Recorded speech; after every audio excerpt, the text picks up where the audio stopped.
여름철 휴가로 찾는 장소 중 하나가 야외 수영장이 있는 곳입니다. 시원한 물놀이를 하던 중 예기치 못한 사고가 발생하곤 하는데요. 수영장 시설에 문제가 있었다고 하면 소유주에게 배상 청구를 해야 하는데, 당연히 성인이니 이 정도는 사리 구별할 수 있는 거 아니냐? 라고 주장하며 보험 접수를 거부하는 경우들이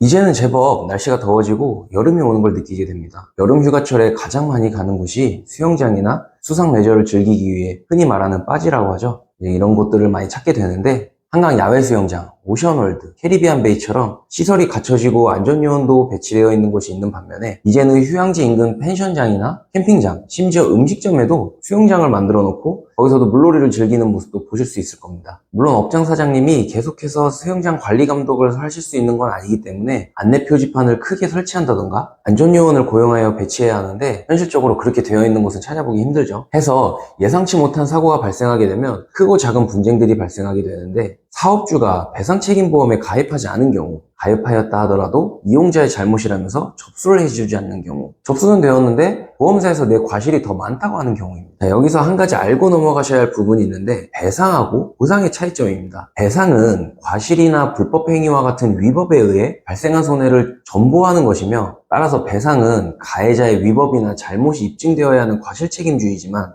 보상 같은 경우는 행위가 적법하더라도 손해를 전보하는 것이며 과실의 유무를 떠나서 손해를 물어주는 무과실책임주의라고 볼 수 있습니다. 내 안전을 위해, 내 몸을 다쳤을 때 보상받기 위해 가입하는 보험 이외에 남을 다치게 하였을 때 손해를 물어주기 위해 가입하는 보험은 배상하기 위함으로 보시면 됩니다. 자, 그럼 다시 돌아와서 야외놀이 시설물의 소유자는 이용객들이 다치면 그 손해에 대해 배상을 해줘야 할 것이며, 다만 배상함에 있어 과실을 따질 수밖에 없습니다. 이 과실을 따지기 위한 입증 자료로는 사고 장소의 CCTV라든지 가해자와 피해자 또는 주변 목격자의 사고 내용 진술, 구급 활동 일지 또는 병원 의무 기록지가 될 것인데, 개인이 운영하는 야외 시설 같은 경우에는 CCTV 설치가 없는 곳들이 많아서 사고 당시를 입증할 만한 근거 자료 확보하기는 쉽지 않습니다. 결국은 당사자 간의 주장을 토대로 해서 사고 내용을 판단하게 되는데, 소유주는 당연히 이용객들이 부주의했다 라는 식으로 주장을 할 것이고요, 피해자와 그 지인들은 시설물의 하자나 관리 감독이 소홀했다 라고 주장할 수밖에 없습니다. 물놀이를 하면서 추억을 남기기 위해 영상을 찍는 경우도 있긴 하지만, 사고라는 것이 언제 어떻게 날지 모르기 때문에 영상에 담기는 경우가 많은 것은 아니죠. 자, 그렇다면 이제 여름 휴가철 야외 수영장 안전사고에 대해서 어떻게 대비하고 어떻게 대처하면 좋을지 살펴보겠습니다. 첫째, 주변에 CCTV가 있는지 확인을 합니다. CCTV가 있다고만 안심할 것은 아니고, 업주에게 그 CCTV가 정상적으로 녹화가 되고 있는지, 저장 기간은 얼마나 되는지를 확인하시면 좋습니다. 사고가 발생하면 업주에게 사실을 알리고 동의를 받아서 꼭 영상을 촬영해 두세요. 사업주가 나중에 사고 발생 사실이나 책임을 아예 부인할 수도 있으니까요. 사업주로부터 사고 발생 사실, 사고 발생 장소 등이 담긴 사실 확인서를 받아두시는 것도 좋습니다. 둘째, 수영장에 놀이기구가 설치되어 있다면 안전수칙 또는 주의사항에 대해서 안내라든지 표지판이 있는지 확인을 합니다. 당연히 성인이니 이 정도는 사리 구별할 수 있는 거 아니냐 라고 주장하시는 소유주분들이 많은데,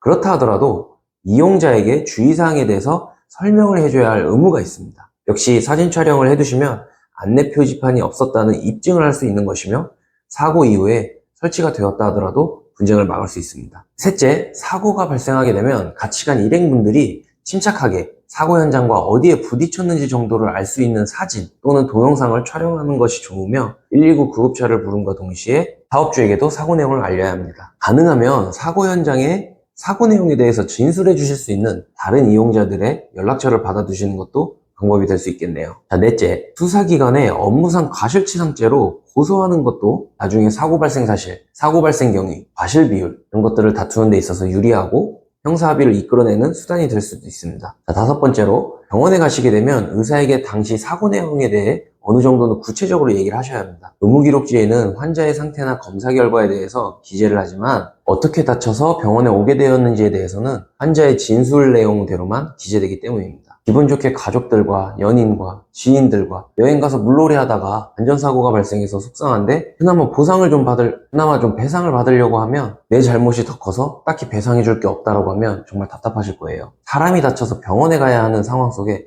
어떤 입증 자료들을 챙긴다는 것은 현실적으로도 또 어려울 것이고요. 배상 청구의 경우는 사고의 입증과 과실 여부에 따라 배상 금액의 차이가 큽니다. 해서 사고 당시는 아니더라도 치료를 받으시면서 전문 변호사의 도움을 받아서 대비하시는 것도 좋은 방법이겠네요. 다음 시간에는요, 위 내용과 관련한 판결문을 하나 살펴보면서 법원에서는 일어난 사고에 대해서 과실을 어떻게 판단하는지에 대해 살펴보도록 하겠습니다. 감사합니다.